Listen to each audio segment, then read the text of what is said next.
Mr. Blair, thank you for giving your time. That's my pleasure. Sit down, please. Thank you. The mic? Yes.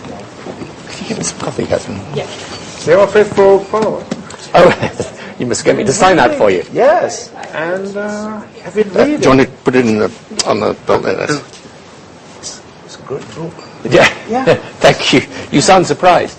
No, not at all. Not at all. I don't. There's not a Thai version of the book, is there? Not yet. Can we get a copyright Yeah. from somewhere? Yeah. It's probably not for me to do that, but the publishers. Yeah. Okay, let's get started. I know you have... So you get me a little espresso, could you? 1 second. Just going. Also, is everyone mobile phones off? Yeah. Mobile phones are off, yes. Including yours. You have a mobile phone now? I've got it. It is off. She's got it. Do you want me to sign the book? Please. No. Let me make sure I can do the right signature. I don't know. It's and you. How do you spell the name? Suthichai, S-U. S. S, yes. U. Yeah. Thi. Yeah. Chai. And Yoon, last name Y-O-O-N. Thanks, sir. Wow. Right. Great. So as you go over the house, you have 20 minutes that you don't need. Thanks, great. She's a tough one, eh? Yeah, tough. She's tough. In the memo, you said that you enjoy... We're ready? Are you ready? Yes, we're on. Good. Okay. Yeah, sorry. In your memo, you said that you enjoy your new life more than the old life. How is that possible, sir? Old life meaning Prime Minister? Yes. For 10 years. Look, being Prime Minister is a huge privilege. You didn't enjoy it? Enjoy's the wrong word, because the pressures are enormous. Yeah. And the thing is, you have to deal with everything that comes at you. Mm-hmm. Whereas in my new life, I'm able to concentrate on certain things. It might be the Middle East or my faith foundation. Yes.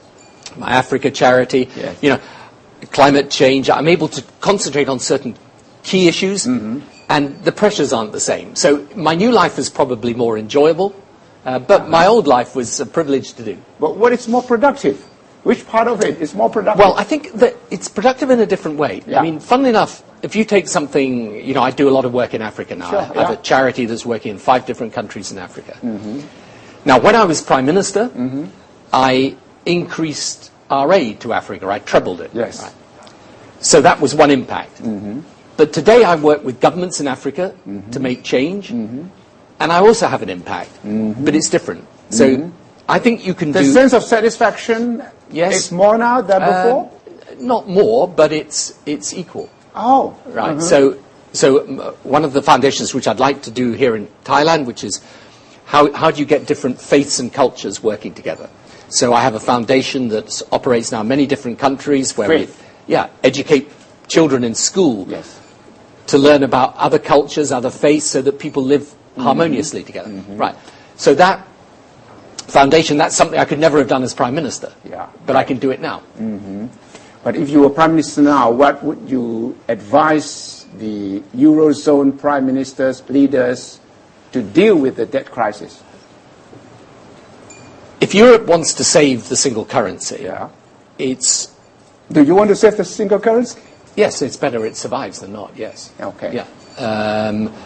If Europe wants to save the single currency, it's got to demonstrate that Europe as a whole, including the creditor nations, are fully 100% totally committed to standing behind the currency. If we don't do that, then we will have a situation where the markets will continue to demand very, very high amounts of money for Italian and Spanish and other bonds, and in the end, this will become unsustainable. So, the whole point about the single currency is it has to correct the essential design flaw that was there in the original concept, which was that the politics and the economics weren't in alignment. We've got to align the politics and the economics. Are they aligning them?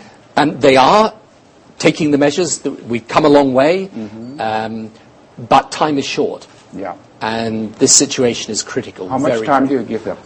Not a lot. I think this is very, very difficult. And I think the danger is we end up taking decisions. This is very difficult, by the way, and so I have total sympathy for the leaders taking these decisions. But the risk is that they take decisions that are just, if I put it in this way, are just kind of 2 months behind the curve. Yeah. So you're constantly taking the decision just when the curve's already moved on. And at each It's stage, always one step behind the crisis, you mean? yeah. You think the German Chancellor and the French President are really up to the standard, up to the task? Yeah, they're both highly capable, very committed people, and this is incredibly difficult. I know. I mean, the worst thing in politics is when you're faced with a choice, and I was in my time sometimes, where there's no middle way, and where both choices are ugly. And that's the situation. How would you advise them then? So I think the best thing, because the breakup of the single currency will be very severe, and bad for Germany, by the way, bad for even the creditor countries within the single currency. So my view is they should make a full commitment to the single currency. Is the bailout package at the moment sufficient? Not if people think there's a limit to how far you're prepared to go. And this is the problem. If people, look, if you're holding an Italian bond, and you think that there is any prospect of that bond not being honoured, you're going to demand a high premium. So it's the confidence. Yeah. The public confidence. Yeah, and the confidence. The difference between America and Europe, or UK and Europe, is we have central banks that essentially, in the end, they can stand behind their currency. You know, you can't. It's not possible to knock out the dollar or the pound. Right? For Europe, you've got different countries in the same single currency framework. There is a long-term question, which Germany is rightly focused on, which is to do with reforming the European structures. In my view, you need fundamental reform of the European social model, and so on and so forth. These are long-term issues. Short-term, people need to know the full weight of Europe is behind the single currency. If they believe there's any gap in the commitment, it's in that gap, and it need only be a small gap that you have the trouble. So the window of opportunity is very, very small, right, as far as you're concerned? I think so. Since you left office about 5 years ago, has the world become a more dangerous place? I think, you mean in security terms? It's not become less dangerous. Look, my view of this is a view some people would disagree with very strongly, but I think you've got the same basic question going on in security terms, which is this question about radical Islamism, and is it possible to counter it effectively? Now, I think it is, but it's a long-term issue. It'll take a generation to defeat it. A generation?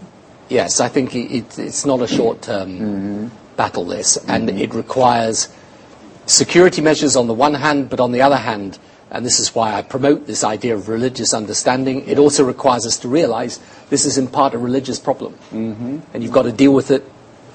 So it is a security problem or a religious problem, or both combined? Both combined. Which side is more serious? Well, both are serious, because the underlying roots of it lie in a perversion of religion. Right. And where I think, politicians make a mistake is when because people find religion a very difficult issue in politics, so people want to say, look, it's not really about religion, it's about politics. And I always say to people, you can say that, but unfortunately the people engaged in this extremism, they believe it is about religion. So if you don't deal with this aspect of religion, then you don't deal with the issue.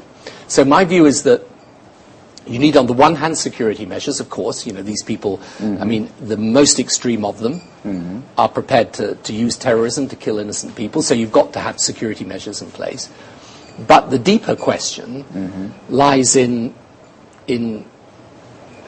a culture where people believe religion is very important, and people who don't share their religion are enemies. Yeah. We just had a warning from various embassies, including the British embassy here, about possible terrorist threat in Bangkok.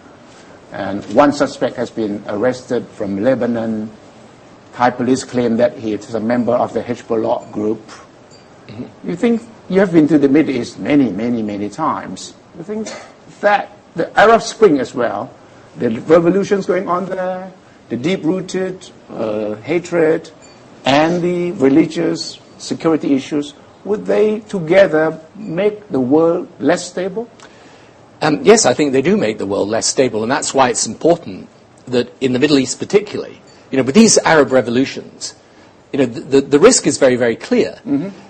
I mean, of course, a lot of the impulse behind those revolutions are to do with democracy, to do with the economy and freedom and so on. But the emerging force in the Middle East is the Muslim Brotherhood. Yes. Right. Now, is that a good or bad thing? Well, it is only good if there is a process of change and reform that happens within that organization. Because if you end up in a situation where you have Islamist regimes in the Middle East that basically believe people who aren't the same as them are potential enemies, well, you've got a problem. Now, I think Muslim Brotherhood covers a wide spectrum. So I think, for example, you can look at the party in Tunisia, and the leaders of that have been saying very sensible things, very moderate things. They want to work with other people. They're Muslim, fine. That's people's right. I'm a Christian. You're a Muslim. We can work together. But some of the other elements, emerging in other parts of the Middle East, and you mentioned Hezbollah, yes, which are effectively in control of Lebanon. You've got the Salafist organizations in Egypt. I mean, these are pretty extreme, I'm afraid. And they do not believe that those of us who are different, are to be treated the same way.